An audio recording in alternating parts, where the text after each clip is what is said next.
Gate ধরে বসেছিল না? তুই খাটের নিচ থেকে বেরিয়েছিস এখন? তুমি আমার খাটের নিচে কি করতেছো?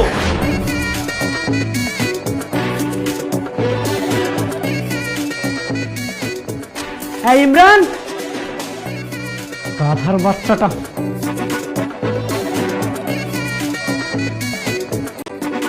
এই ইমরান,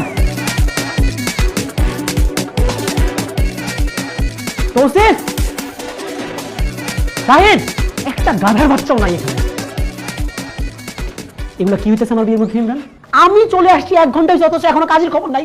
এটা কোনো কথা? বর আসছে অথচ কাজই এখন আসে নাই। এগুলো তোদের ম্যানেজমেন্ট। কাজে এবার কেমনে? ঝামেলা একটু হয়ে গেছে। কোনো কথা শুনতে চাই না, আমি জাস্ট চাই এনি হাউ তুই কাজ নিয়ে এখানে নিয়ে আসবি, দ্যাটস ইট। বন্ধু 2 মিনিট সময় দে, আমি 1 ঘন্টার মধ্যে কাজে আনতেছি। এই খারাপ, 2 মিনিট সময় দিব, তুই 1 ঘন্টার মধ্যে কাজে নিয়ে আসবি না? আমি জানি কখন তোর একটা ঠ্যাস মেরে ঠ্যাস করে দিমু, তারপর আমি পালন করবো আমার ম্যারেজ অ্যানিভার্সারি, আর তোর বাপ মা পালন করবে তোর ডেথ অ্যানিভার্সারি। বন্ধু মাথাটা ঠান্ডা কর।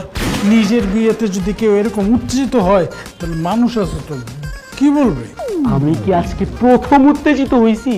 তুই কি জানোস না ইমরান হাশমির আশিক বানায় আপনার গানটা যেদিন প্রথম বের হয়েছে, আমি তো সেদিন থেকেই উত্তেজিত হয়ে আছি। গত 3 বছর ধরে চেষ্টা করতেছি বিয়ে করার, কিন্তু কিছুতেই ব্যাটে বলে মিলতেছে না। আজকে অবশেষে আমি আমার বাসর রাতের দ্বার প্রান্তে। যদি এখানে কোনো একটা প্যাচ লাগে, তোদের একটারও গলার উপরে ঘাড় থাকবে না, আমি কিন্তু বলে দিলাম। বন্ধু তুই কোনো টেনশন করিস না, আমি তো তোর বন্ধু, আমার উপরে ভরসাটা রাখ। আশিক আজকে রাতের মধ্যে তোরে আপনা বানায় লেব। তুই বিষয়টা আমার উপর ছেড়ে দে, আমি বন্ধু তো আসছি। এই ইমরান, এইখানে কি করতেছো?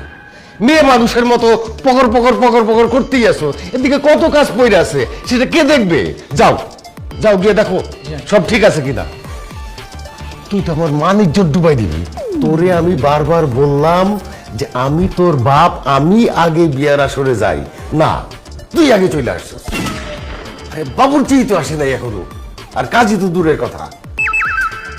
মানুষ বিয়ার জন্য এইরকম পাগল হয় নাকি যে দাঁত ব্রাশ না করে চলে আইসোস? কাজী সাহেবের তোর সময় আছে, ওই সময় অনুযায়ী আসবে, এত অস্থির হওয়ার কিছু নাই। আমি কিন্তু তোমার আগেই বলছি আমার বিয়েটা যেন স্মুথ ভাবে হয়, কোনো পেজকি যেন না লাগে। তুমি কিন্তু খুব ভালো করে জানো আমি রাগলে আমার কিন্তু কোনো কন্ট্রোল থাকে না।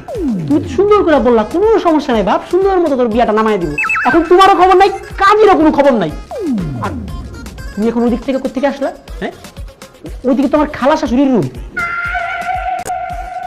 ও তাহলে তুমি আইসা এগুলোর মধ্যে ব্যস্ত হয়ে গেছো না? আল্লাহ আল্লাহ, আমারে উঠায় নাও। কেমন বাপ তুমি দিলে আমারে? পোলার বিয়ার খবর নাই, বাপ আছে, বাপ আছে এইসব নিয়া। কি কইতেছিস এইসব? নিজের বাবা সম্পর্কে মানুষ এগুলো বলে নাকি?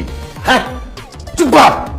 ও বাপে করলে লীলা খেলা, আর আমি বললেই বিলা না? আমি কিন্তু তোমারে খুব ভালো করে চিনি আব্বা। পাশের বাসার রহিম আন্টি ছাদে উঠলে, তুমি যে ছাদে উঠতা গাছে পানি দেওয়ার জন্য, এটা কিন্তু আমি 2 বছর আগে থেকেই জানি। আমি কিন্তু এটাও জানি। চুপ চুপ, একদম চুপ, একটা কথা কবি না। তুই কি নিজের বিয়ে নিজে ভাঙতে চাস নাকি? হ্যাঁ, মানুষের সামনে এসব কথা কইতেছস? আচ্ছা ঠিক আছে, আমার কোনো কিছু বুঝারও দরকার নেই, আমার কোনো কিছু শোনারও দরকার নেই। তুমি কাজীটা কত দূর আসলে এটা দেখো। আর আর কোন পক্ষ এখন আসে নাই কেন? আমি সব দেখতেছি, তুই তো মাথাটা ঠান্ডা কইরা বয়, শান্ত হ।